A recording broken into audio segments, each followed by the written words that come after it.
People at the back, can you hear me clearly? Okay, good. Have you ever held a question in mind for so long that it becomes part of how you think? Maybe even part of who you are as a person? Well, I've had a question in my mind for many, many years, and that is, how can you speed up learning? Now, this is an interesting question because if you speed up learning, you can spend less time at school. And if you learn really fast, you probably wouldn't have to go to school at all. Now, when I was young, school was sort of okay, but I found quite often that school got in the way of learning.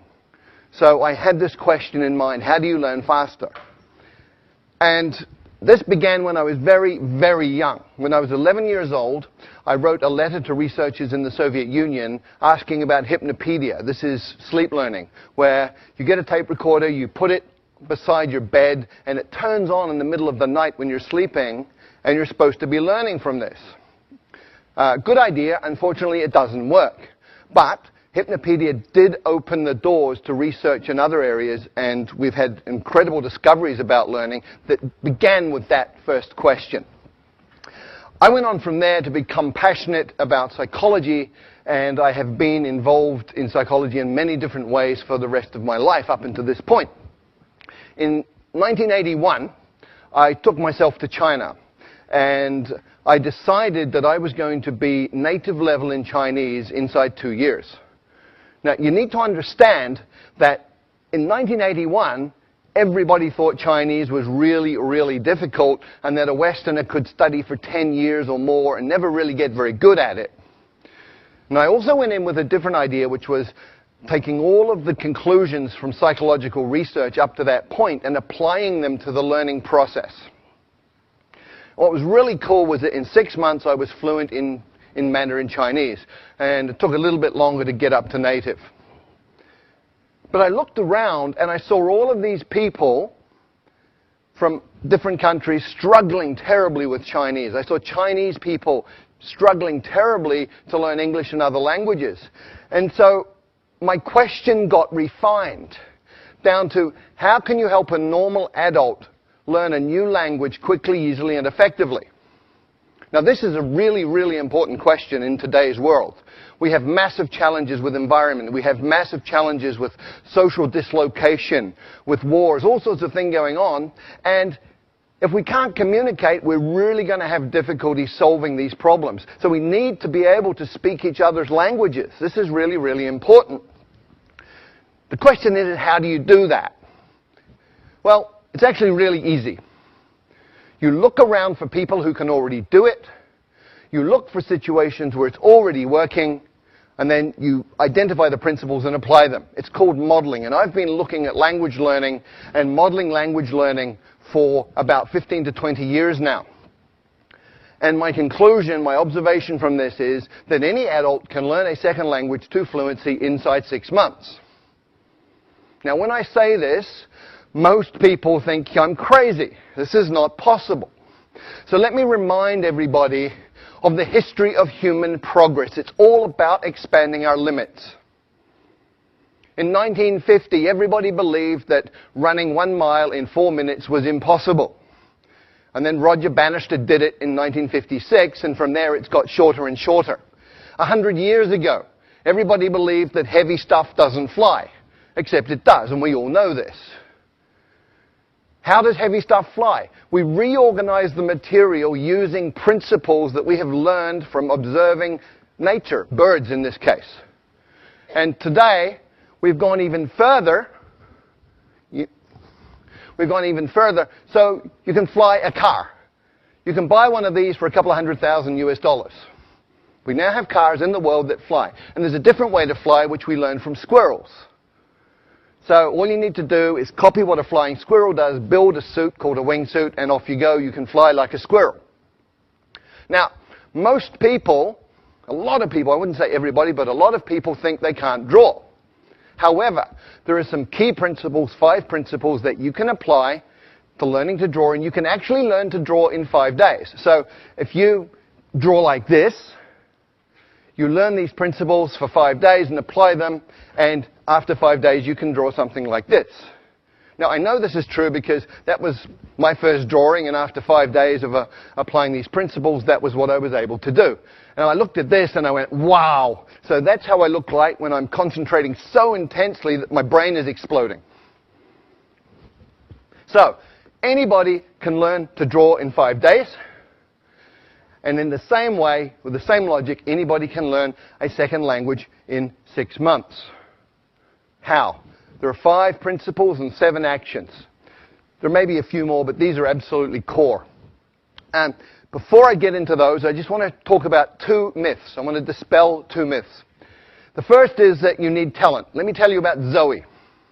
Zoe came from Australia, went to Holland, was trying to learn Dutch, struggling extremely a great deal, and finally, people were saying you're completely useless, you're not talented, give up, you're a waste of time, and she was very, very depressed. And then she came across these 5 principles, she moved to Brazil, and she applied them, and in 6 months she was fluent in Portuguese.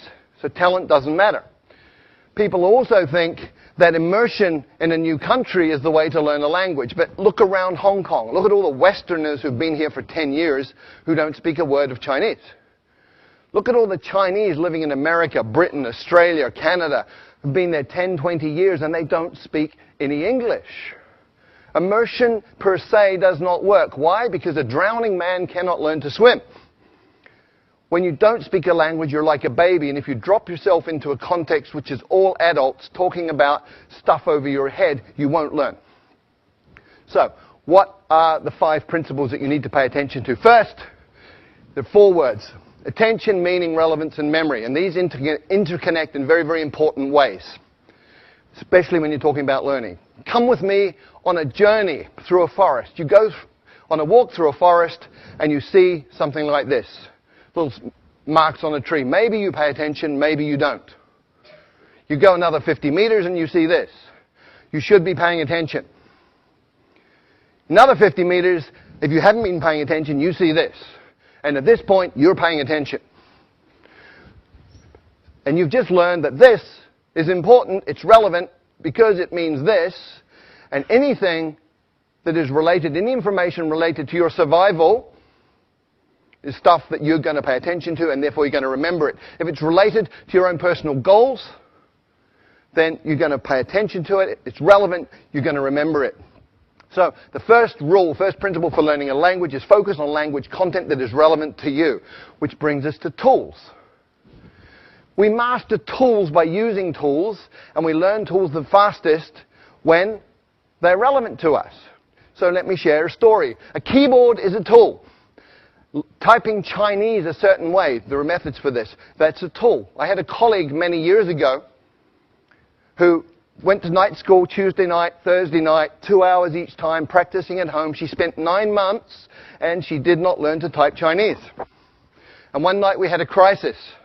We had 48 hours to deliver a training manual in Chinese. And she got the job. And I can guarantee you, in 48 hours, she learned to type Chinese because it was relevant, it was meaningful, it was important. She was using a tool to create value. So the second principle for learning a language is to use your language as a tool to communicate right from day one, as a kid does. When I first arrived in China, didn't speak a word of Chinese. And on my second week, I got to take a train ride overnight. I spent 8 hours sitting in the dining car talking to one of the guards on the train. He took an interest in me for some reason. And we just chatted all night in Chinese, and he was drawing pictures and making movements with his hands and facial expressions, and piece by piece by piece, I understood more and more. But what was really cool was 2 weeks later, when people were talking Chinese around me, I was understanding some of this, and I hadn't even made any effort to learn that. What had happened, I'd absorbed it that night on the train, which brings us to the third principle. When you first understand the message, then you will acquire the language unconsciously. And this is really, really well documented now. It's something called comprehensible input. There's 20 or 30 years of research on this. Stephen Krashen, a leader in the field, has published all sorts of these different studies. And this is just from one of them. The purple bars show the scores on different tests for language. The purple people were people who had learned by grammar and formal study. The green ones are the ones who learned by comprehensible input. So, comprehension works. Comprehension is key. And language learning is not about accumulating lots of knowledge. In many, many ways, it's about physiological training. A woman I know from Taiwan did great in English at school. She got A grades all the way through, went through college, A grades, went to the US, and found she couldn't understand what people were saying. And people started asking her, "Are you deaf?" And she was English deaf. Because we have filters in our brain that filter in the sounds that we are familiar with, and they filter out the sounds of languages that we're not. And if you can't hear it, you won't understand it. If you can't understand it, you're not going to learn it. So you actually have to be able to hear these sounds.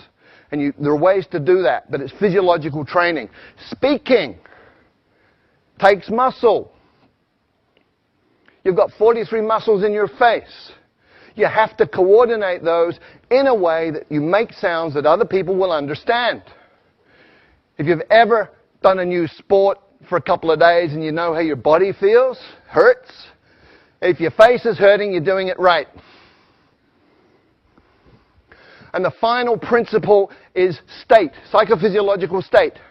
If you're sad, angry, worried, upset, you're not going to learn, period. If you're happy, relaxed, in an alpha brain state, curious, you're going to learn really quickly. And very specifically, you need to be tolerant of ambiguity. If you're one of those people who needs to understand 100% every word you're hearing, you will go nuts because you'll be incredibly upset all the time because you're not perfect. If you're comfortable with getting some, not getting some, just paying attention to what you do understand, you're going to be fine, you'll be relaxed, and you'll be learning quickly. So based on those 5 principles, what are the 7 actions that you take? Number 1, listen a lot. I call it brain soaking. You put yourself in a context where you're hearing tons and tons and tons of the language, and it doesn't matter if you understand it or not. You're listening to the rhythms, you're listening to patterns that repeat, you're listening to things that stand out. So just soak your brain in this. The second action is you get the meaning first, even before you get the words. And you go, well, how do I do that? I don't know the words. Well, you understand what these different postures mean. Human communication is body language in many, many ways. So much body language. From body language, you can understand a lot of communication. Therefore, you're understanding, you're acquiring through comprehensible input. And you can also use patterns that you already know. If you're a Chinese speaker of Mandarin and Cantonese and you go to Vietnam, you will understand 60% of what they say to you in daily conversation, because Vietnamese is about 30% Mandarin, 30% Cantonese. The third action, start mixing. You probably have never thought of this, but if you've got 10 verbs, 10 nouns, and 10 adjectives, you can say 1,000 different things. Right? Language is a creative process. What do babies do? Okay, me, but, now. Okay, that's how they communicate. So start mixing, get creative, have fun with it. It doesn't have to be perfect, it just has to work.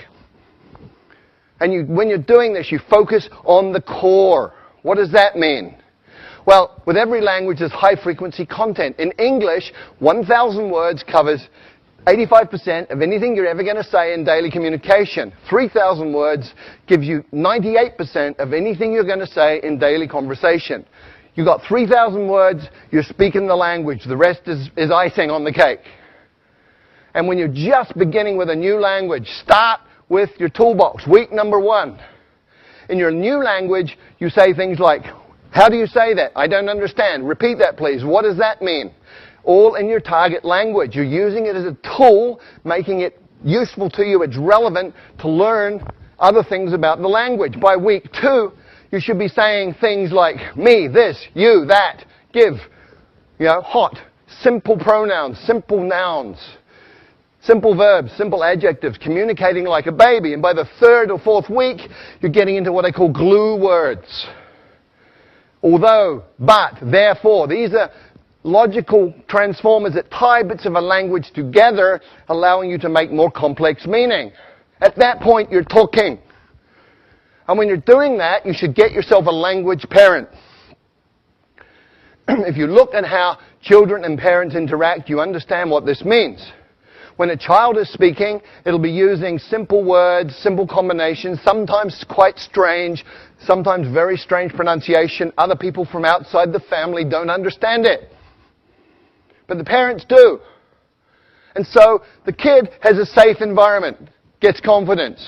The parents talk to the children with body language and with simple language they know the child understands. So you have a comprehensible input environment that's safe. We know it works, otherwise none of you would speak your mother tongue. So you get yourself a language parent who's somebody interested in you as a person who will communicate with you essentially as an equal, but pay attention to help you understand the message. There are 4 rules of a language parent. Spouses, by the way, are not very good at this, okay? But the 4 rules are, first of all, they will work hard to understand what you mean, even when you're way off beat. Secondly, they will never correct your mistakes. Thirdly, they will feed back their understanding of what you're saying so that you can respond appropriately and get that feedback. And then they will use words that you know. The 6th thing you have to do is copy the face. You've got to get the muscles working right so you can sound in a way that people will understand you. There's a couple of things you do. One is you need to hear how it feels and feel how it sounds, which means you have a feedback loop operating in your face. But ideally, if you can look at a native speaker and just observe how they use their face, let your unconscious mind absorb the rules, then you're going to be able to pick it up. And if you can't get a native speaker to look at, you can use stuff like this. Sing, song, king, sung, hung. And the final idea here, the final action you need to take is something that I call direct connect. What does this mean? Well, most people learning a second language sort of take the mother tongue words and the target words and go over them again and again in their mind to try and remember them. Really inefficient. What you need to do is realize that everything you know is an image inside your mind, it's feelings. If you talk about fire, you can smell the smoke, you can hear the crackling, you can see the flames. So what you do is you go into that imagery and all of that memory and you come out with another pathway. So I call it same box, different path. You come out that pathway and you build it over time. You become more and more skilled and just connecting the new sounds to those images that you already have and to that internal representation. And over time, you even become naturally good at that process. That becomes unconscious. So there are 5 principles that you need to work with, 7 actions. If you do any of them, you're going to improve. And remember, these are things under your control as the learner. Do them all. You're going to be fluent in the second language in 6 months. Thank you.